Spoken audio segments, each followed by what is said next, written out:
Hello and welcome to the CodeStories podcast. The name of my guest is Yewande Oyebo. She's a product owner and my colleague at justitakeaway.com in Berlin.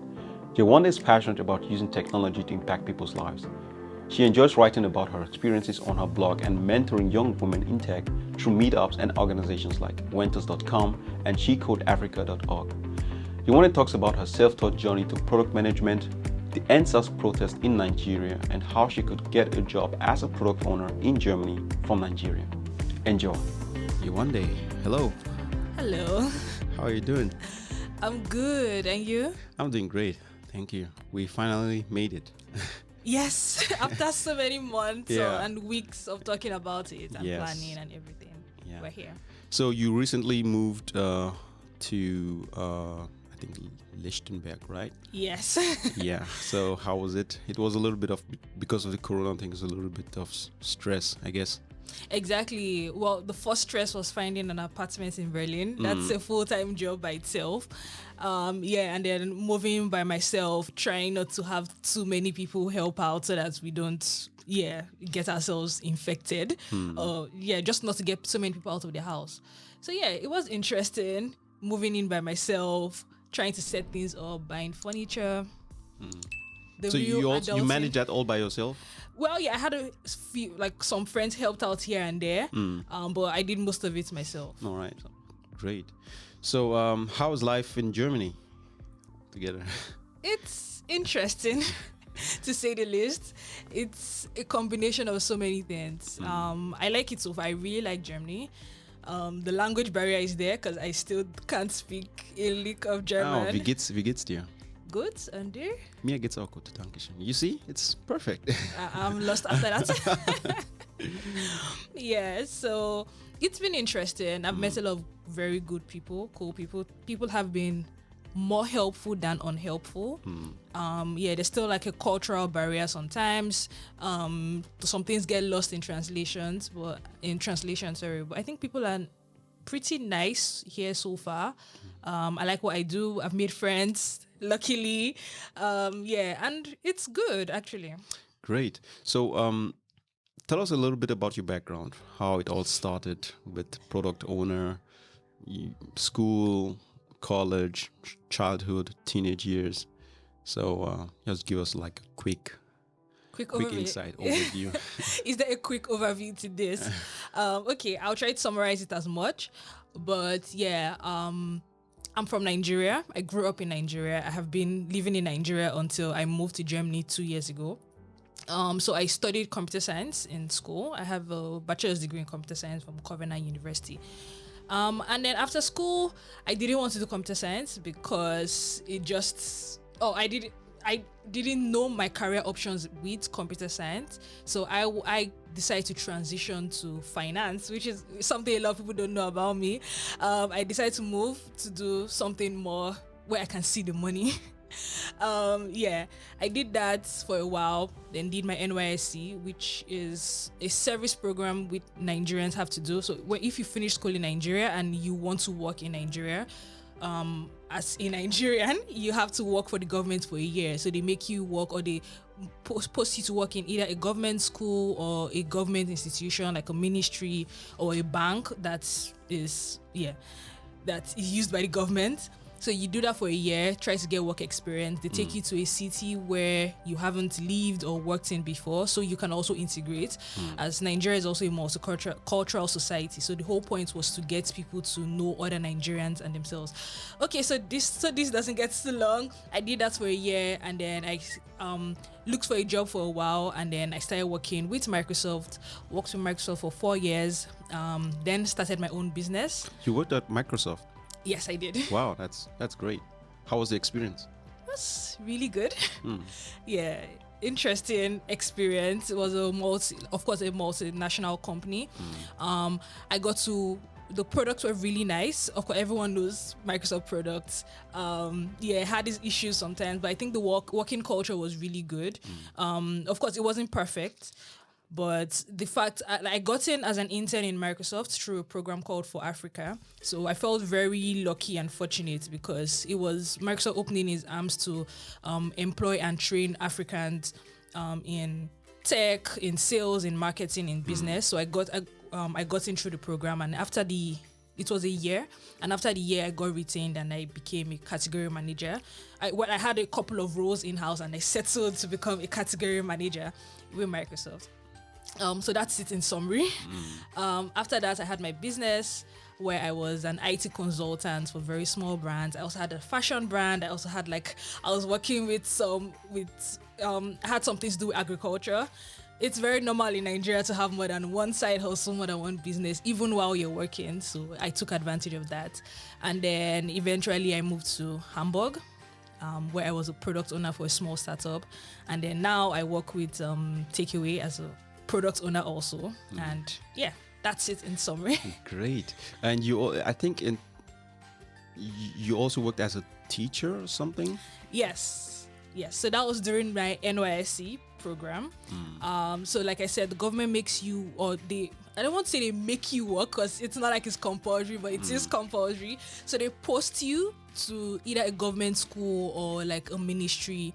Most people find a way to work in private institutions so that they can get work experience, but I decided to take advantage of the opportunity. It was like a break because the government is paying you for the whole year. It's not a lot of money, but it was a break period that you have to do what you want to do, explore a business. So I decided to teach. I was posted to a secondary school in Oyo State in Nigeria. Oyo State is a very big and is a big state in Nigeria, but it's not a city like Lagos, which is where I'm from. So I worked in Oyo State, in Ibadan, Oyo State, and it was in a government secondary school which didn't have a computer or information technology teacher. So I stepped in as a computer science teacher for secondary school students.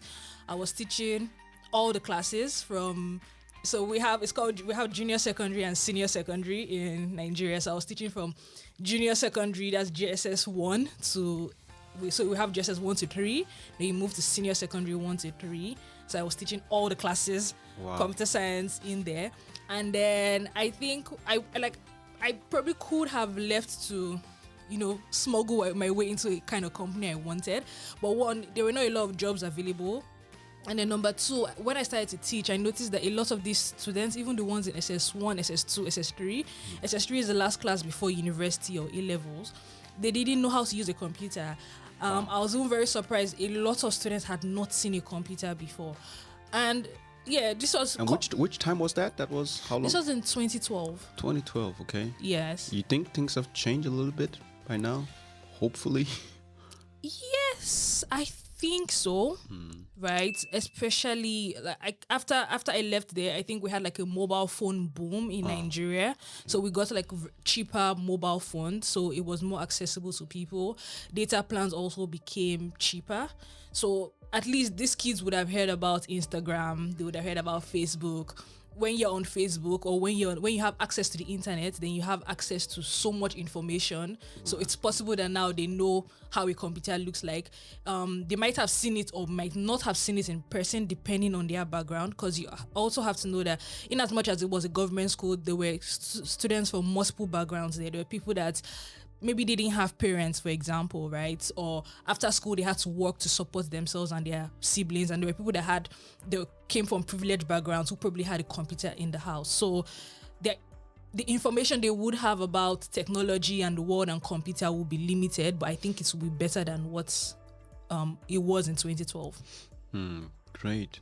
Well, it's really mind-blowing to know that there are people who are now going to school, and they are almost switching to college, and they have never worked with a computer before. They've never seen a computer before. Well, I think you did a great job there for them to sharing your experience, exposing them to this information, and think there will be something that can help them in the future. Also, have you had any contact with them since you left? So I have had contact with. So funny enough, at that point, I was doing like a lot of things.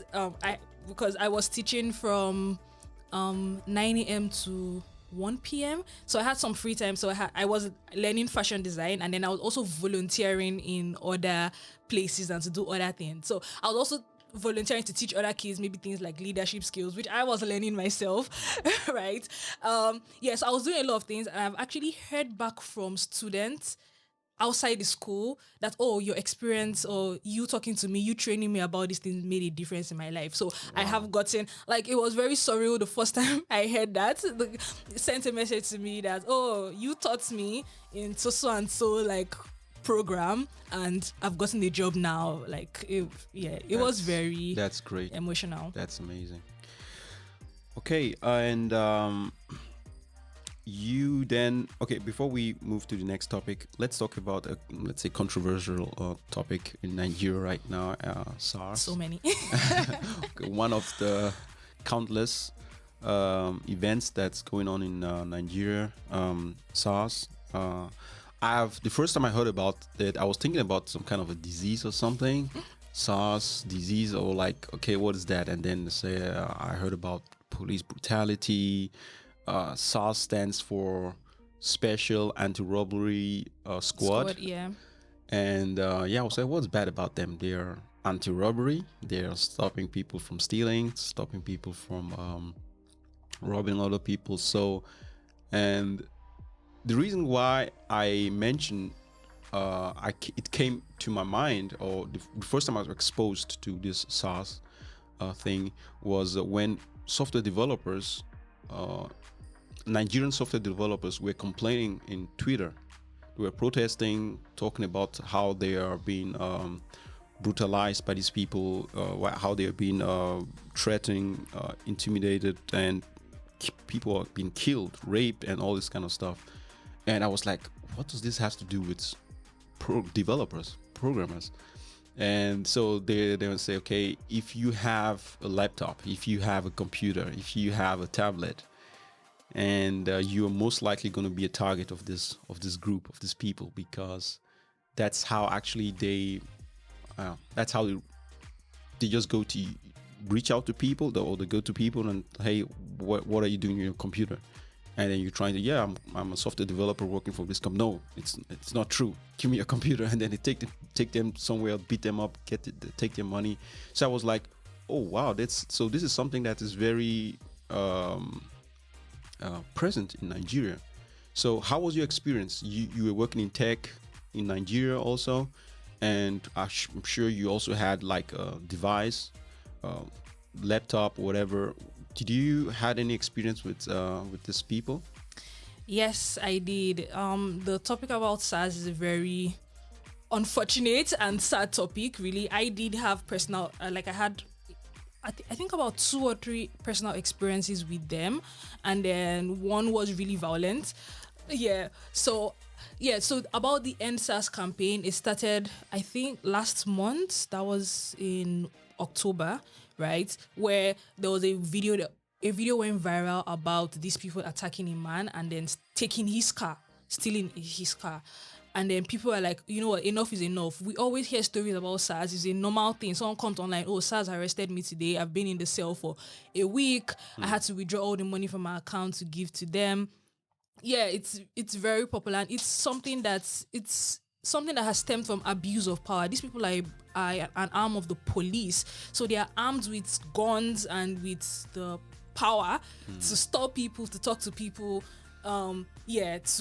It's just like when you give people power to do good things and then they turn around and use it for something bad or something negative. That's what they have turned to. Yes, they were set up to reduce the rate of kidnapping and armed robbery. But to be honest, a lot of Nigerians haven't felt if there's a police force set up to reduce armed robbery, then you should feel the reduction of armed robbery. But one, people are more scared of SARS than armed robbers in the first place. People that have been robbed, a lot of experience, people that have actually had experiences with armed robbers in Nigeria, when they call the police does nothing for them, right? They come maybe 3 hours after the armed robbers have left, and then there's nothing you can do about it, or they don't investigate. But then these people, they see that they see that there are young people that are starting to like make money online. So a lot of young people now, because there are opportunities in Nigeria, but not enough for the amount of young people we have, and people have to survive. Everyone has tried to find a way to, like I said, I was doing 3 businesses. Everyone has tried to find a way to make themselves better so they can be relevant on a global level, which is something that is still ongoing in Nigeria. And then you see people that are doing digital marketing, software engineering. They're working with global companies, or they're even like working with freelance companies, right? So that they can make a living. Really, you're young, you're out of school, you don't have a job. That's not an ideal situation. But then this arm of the government, they use the opportunity to oppress you, right? They take your money because they don't know what you do, or because you're working at night. When you're working for an American company, for example, because of time difference, you have to work at night and then stay home in the afternoon. And they refuse to, they don't even need to understand that. Like, it just makes sense. But because they have the power to do this kind of thing, then they abuse it. The experience I had with SARS was actually very, very, it was actually traumatizing. That I actually forgot about it. So what happened was that I got stopped on the road, and we had this whole conversation that almost turned violent. And then when I got home, because I write, and that was the way I could like let it out, I wrote about it and I published it on Medium. This was in 2017. So when this NSAS campaign started, I went on Medium just to look at some of my old articles, and I saw it, and I was like, these people have actually brutalized me before. It's super annoying. And then what's happening now is that people are protesting. They don't want SARS anymore. But it's quite unfortunate that the Nigerian government doesn't seem to listen to the young people, because these are the people that are being affected the most. There was I think that was 2 or 3 weeks ago. People were protesting peacefully. They had the Nigerian flag where they were singing in the national anthem, and then the Nigerian military actually went and opened fire on people, and this was recorded on Instagram Live. Like over 100,000 people were watching this live.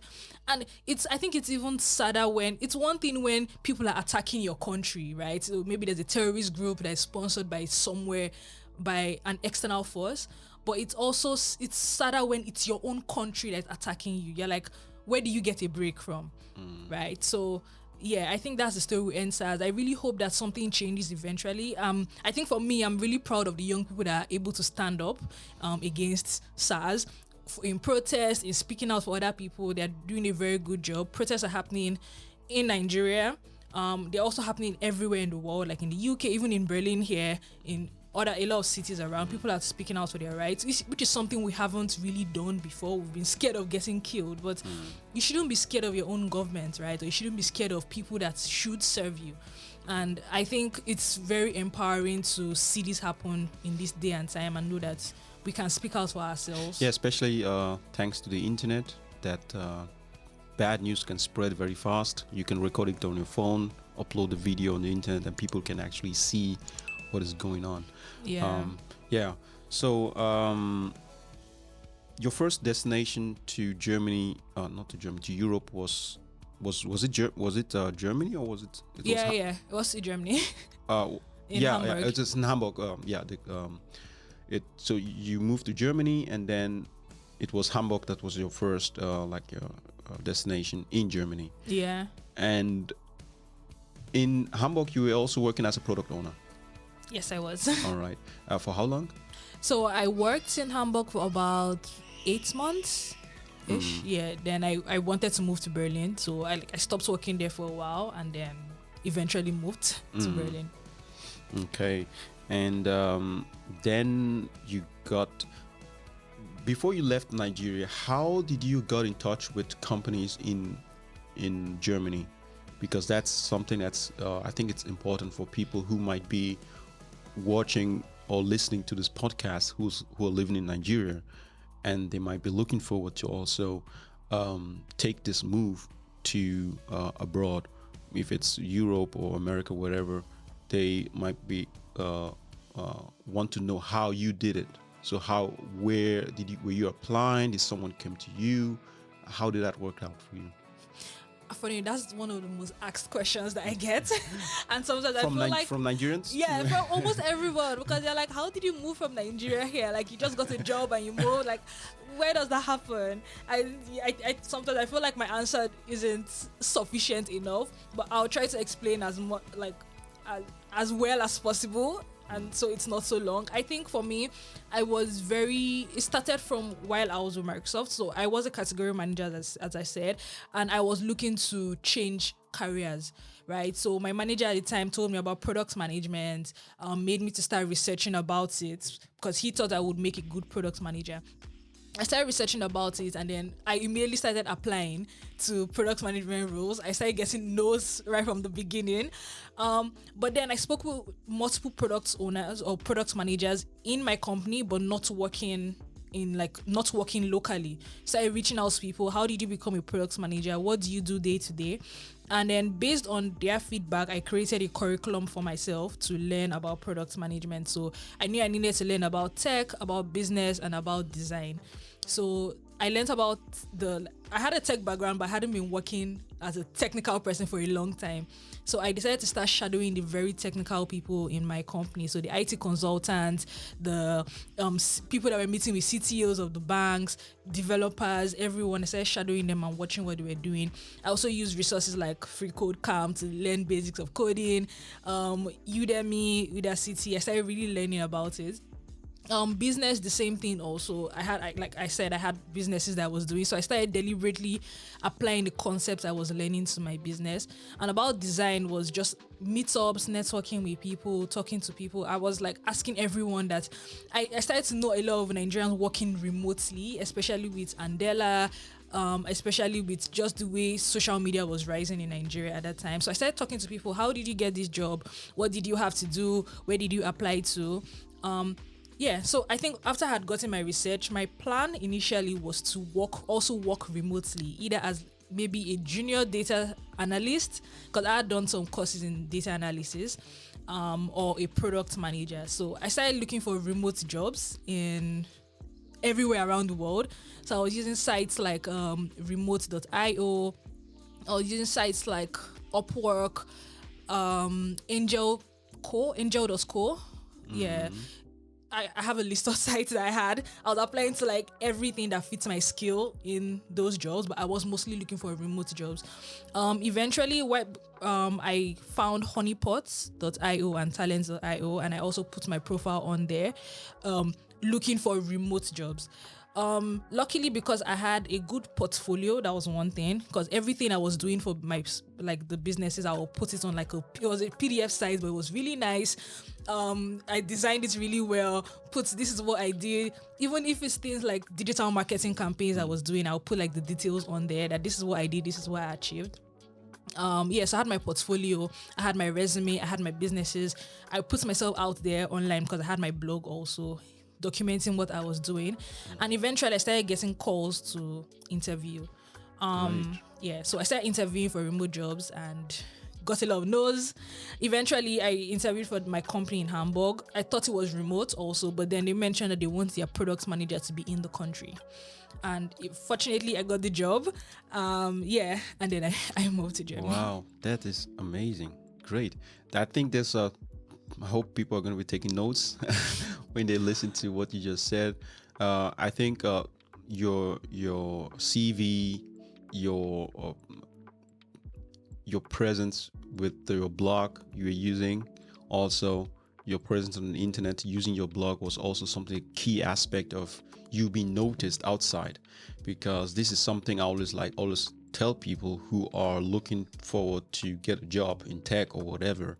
Try your best to be present. Try to somehow display your skills, your knowledge, your experience. Whatever you're doing, write it on LinkedIn, write it on Facebook, write out there, and someone is going to find it. Someone's going to find it and they're going to reach out to you. And that's how you did it. You were always updating the things you were doing at work. You were putting it in your blog. You were putting it in your CV. You were letting people know what you were up to. And that made people notice you. That's very, very good. And maybe some people might be thinking they want to reach out to Yewande and ask you one day some questions I didn't ask.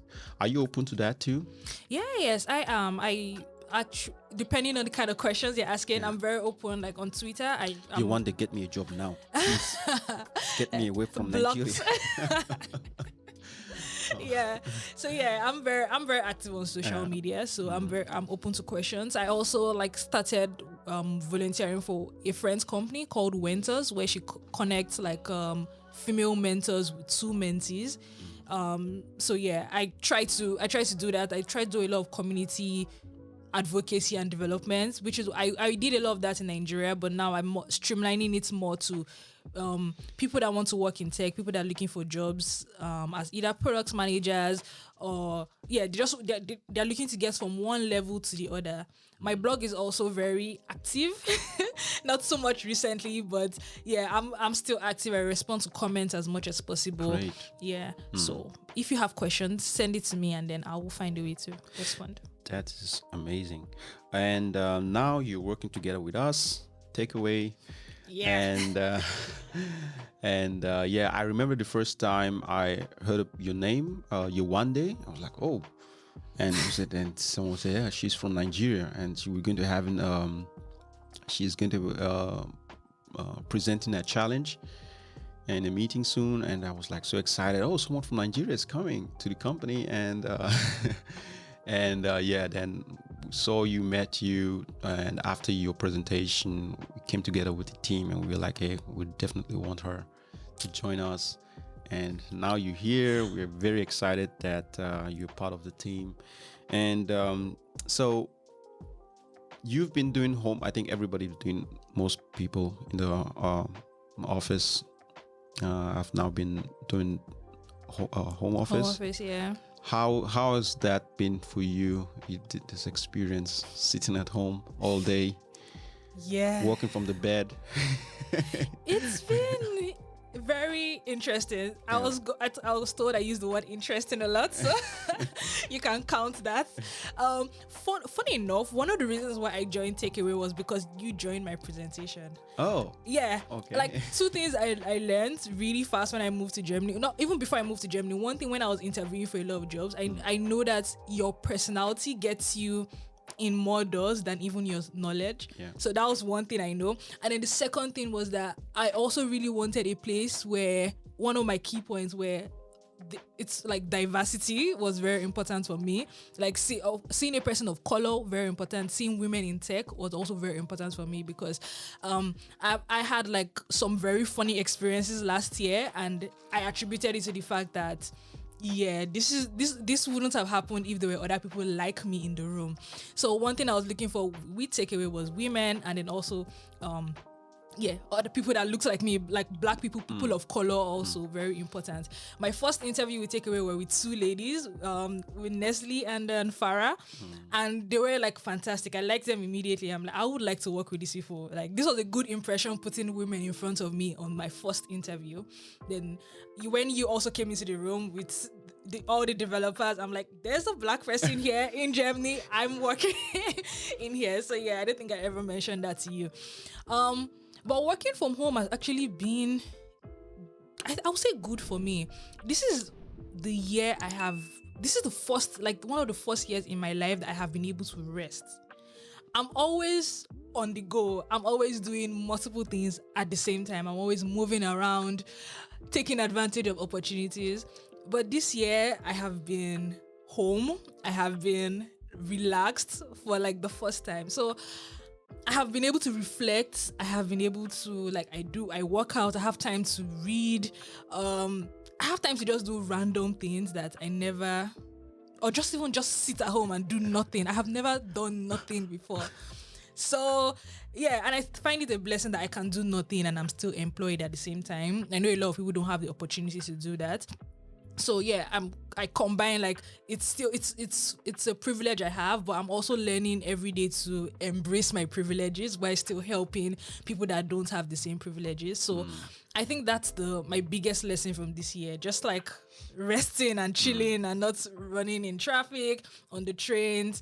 So I would say it has been good for me. That's great. Okay, let's talk about product owner.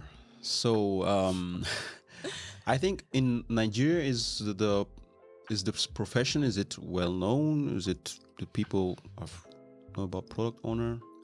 Um, well, yes and no. I'll say now it is getting more popular because a lot of product owners are coming out there showing their work. When I was transitioning like 3-4 years ago to product management, I didn't know product owners in Nigeria. So even while I was looking for jobs, I didn't know like Nigerians to ask that, oh, how do I go about this? But now I do know people, and I think there's also something that comes with time. When you're in the field for a while and you keep researching, you start to find out communities, resources and events. So yeah, it's now more popular than it was. Okay. And let's say, for example, you go to Nigeria to visit your parents, visit your loved ones, and the first thing is, so, hey, Yewande, welcome back home. Welcome back home, my daughter. So That's not a Nigerian accent. yes, I'm going to give my best. Yeah, it's and fine. they're like, so what are you doing in Europe? Yeah. And then you say, product owner, hey, my goodness, we sent you to Europe to go to become a doctor, to become a lawyer, to become an engineer, and you are product owner. You are selling bread in Europe. What did we do to deserve this? No, I'm not selling bread in Europe, please. Yeah. So I think that's a very interesting question. Like, what do product owners do? Yeah. Like, How would you explain it to your parents, for example? yeah. So I will say, depending on who I'm talking to, I have multiple definitions for product owners or product ownership. I would say product management, because that's the field, the name of the field itself, right? Is you managing a product. I put products in quotes, is mostly digital product. So what do you mean by digital product? Things like your website, things like your Facebook is a digital product, for example. This is a product, this microphone is a product. So you can be a product manager of this product, right? So you're managing it from the beginning to the end. And what do you mean by beginning to the end? You're trying to make sure that you have the idea of the product it makes sense in the first place. You're trying to make sure that the product it has people that would buy it, people that want it, people that like it. You also need to make sure that it is well made, right? So you as a product owner, you're responsible for the end-to-end development and management of a product. So whatever that product is. So you can think of it like physical, digital, services, all of that. Great. My daughter, thank you for explaining it to me. Now I know. Good, you know. Yeah, great. And yeah, we're almost done. So let's wrap it up. How can people reach you? So yeah, people can reach me on Twitter. That's the best way to reach me. My handle is Yewande. That is YEVANDY. Fun fact, Germans pronounce W as a V. Yeah, I didn't know that before. I just made that my online name. So, or if you just Google Yewande Oyebo, I think my Google search page is now on point. So you can find me on LinkedIn, one for if you have like questions that relate to professional, like jobs and things like that. LinkedIn is fine. Twitter is also fine. Twitter, because I respond to Twitter a lot more. Instagram, not so much, but I'm also still on Instagram, the same handle. I have my blog, is also called yewande.com. I write about everything, my personal experiences. I write about hair, travel, tech, everything. That's like my space on the internet. I also have my personal website, yewandeoyebo.com, which is just my personal portfolio, just to see some things that I have done. And yeah. Great. Thank you very much. And I'm really, really happy that we made it, that you came to the show and share your experience, share your knowledge, and hopefully someone who is listening who wants to dive into tech and maybe not thinking about becoming a software developer or software engineer, but thinking of something, let's say, less technical, and product owner might be something that's interesting for them after listening to this podcast. Yeah, I hope so too. I think the good thing with like product management is perfect for you if you like a combination of skills. So some people might even be technical, but they just don't feel satisfaction doing one thing, right? Or just having one knowledge stream, right? So if you're the kind of person that likes to learn about multiple things, know a little bit about design, know a little bit about stakeholder management, know a little bit about marketing, then I think product management is perfect for you. I really want a lot of people to be product managers because I think the thinking can be applied anywhere, like not just for working, and it's a profitable field, right? But because everywhere you find software developers, they should have a product manager. So it's profitable. It can also be applied to real life, right? You're managing a product from beginning to end. You can apply that same thinking to like governance. You can apply the thinking to charity, to almost everything. It gives you a whole picture view. So I think it's something everyone should learn. And if as a product owner, you're also someone who people reach out to when they want to know more about the product, right? That's why it's called product owner. Yeah. So you have the information, you have the data regarding this product, and so if you're that kind of person who'd like to interact with other people, do presentation, a lot of meetings, way too many meetings, then yeah, product owner can be something for you. Yewande, thank you very much. Thank you for having me. You're Very honored to be on this great platform. Yeah, this is really nice what you're doing, and thanks for spreading the word and telling people, like setting all of this up. I'm sure so many people will appreciate it. So thank you. Thank you very much. All right, we're done for today. This was Yewande. We're out. Bye bye.